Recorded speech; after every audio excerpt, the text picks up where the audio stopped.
up, guys? 413 Grom here, back for another video. Today we are heading up to Wee Man's Custom Vinyl to pick up some stickers, some decals from him. I've been going to him for years. He is insane. Check him out on Facebook. It's Wee Man's Custom Vinyl. He's located right here in Springfield, Massachusetts. He ships all over the country, so check him out. His prices are fair. Great customer service. He'll install anything you want from him. Right now we're going up there to grab some stickers for this. I'm going to get some 413 Grom YouTube stickers from him. Probably see that on Instagram before I post this video. So today's video is also my pros and cons video after 5 months of owning the Grom. So we'll just get right into that. So first thing I noticed when I bought the Grom that I didn't like was the fender in the back, that big ugly rear fender where the plate goes. Obviously it's like the first thing everybody changes out on these Groms. I went online and found an Eliminator Kit. It's actually made out of metal. It's actually really sturdy. I think it only costed me like $30 or something. It wasn't that hard to install. The hardest part was just rerunning all the wires and putting all the putting the little grommets back in, all the holes where water could get in and everything. But other than that, it was really easy. Another thing I didn't like on the Grom was the mirrors, these big Mickey Mouse ear mirrors. Those had to go. I bought this little bar end mirror. It's great. I mean, I was gonna put one on this side, but if I tighten it all the way down, I wasn't able to turn the throttle. And once I get pro tapers, I'll probably throw a bar end mirror on this side too, just so I don't have a blind spot on my right side. The other thing I don't like about the Grom is obviously the turn signals up front are really ugly, but it's illegal for me to change those in Massachusetts to anything but that. Same thing with the rear. I can't change them out. They have to at least be like 9 inches apart, so I can't do any type of flush mounting or anything like that. It's a Massachusetts law. You'll get pulled over for it right away, and I don't feel like dealing with the police with the Grom. Another thing I didn't like when I bought the Grom was the exhaust. It sounded like a sewing machine when I bought the Grom. Tire screech. It sounded like a sewing machine. Endo. Yeah. And it was so quiet you couldn't even hear it running, and how small these bikes actually are. I wanted traffic to be able to hear me. So I ended up buying this exhaust off my friend Preston. This exhaust is insane. It's so loud for how cheap it was. I'm very happy with it.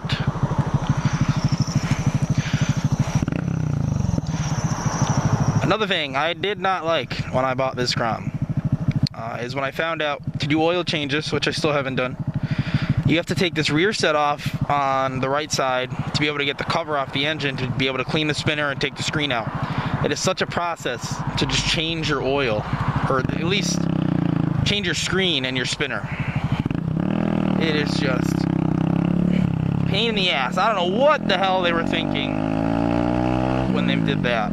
So we have to be able to remove the rear set. It's just a process. I mean, it's probably not that difficult, but just the process of having to do all that is probably the worst part. I am hungry. I didn't even eat breakfast today. And then, yeah, the oil sucks. Changing the actual oil isn't bad. It's just a oil plug underneath, and then you just fill it from the top as you would anything else. Rear brakes on this Grom suck. Like, you really got to step on it to slow down, and if you give it enough pressure, it'll just lock up the tire. There's no in between. And the front brake are extremely sensitive on the Groms. Extremely sensitive on the Groms. I mean, you can do endos really well and stuff, but if you panic and grab the front brake, you are going over the bars. So I don't even grab the front brake when I'm slowing down, just to keep myself out of the habit of grabbing it. So I just use downshifting to slow myself down and a little bit of the rear brake. And that does me just fine. Another thing I hate about this is the clutch. You have to literally bring it all the way out to be able to start moving. Like, watch this. Like, you have to bring it out that far. All this is playroom. You have a lot of playroom in the clutch. I want to get the shorter levers that you can bring closer to you, so my clutch is I want it a little more sensitive. I'll adjust it some, but as far as stock, they suck. Clutch sucks. You get so much play before it catches. Another thing I hate about the Grom is the handlebars, obviously, just like the levers and how tight the handlebars are and how high they are. That's why I want the pro tapers that are lower and wider. I talk about that enough. But other than that, there's nothing really I hate about the Grom.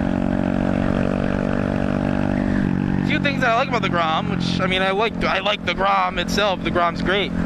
But I feel like the Grom, for its size, has great power for what it is. I mean, it's not, obviously, it doesn't have a ton of power, but it sounds good. It's comfortable for quick little rides. You definitely get a lot of attention riding the Grom. People talk to you all the time. I get people looking at me all the time, and this cop's got his lights on the back. Wonder what that's about.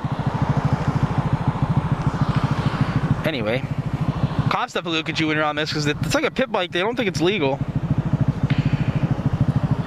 Another thing, this thing vibrates a lot unless you pull the front brake and all the vibration goes away, but just from the engine running. Where you place your feet and everything are pretty comfortable. The brake's comfortable. I mean, it's 1 down, 3 up.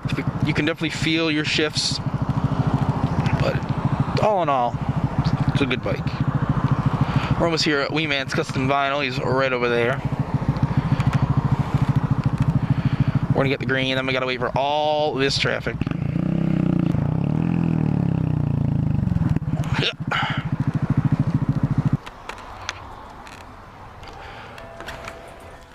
What's up?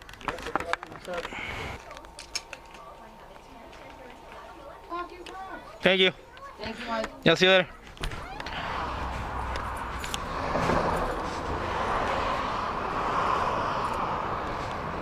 Got a couple of my my YouTube logos, 413 Grom. So I'm switching up my upload schedule just because of how busy I am during the week. So this is my new schedule.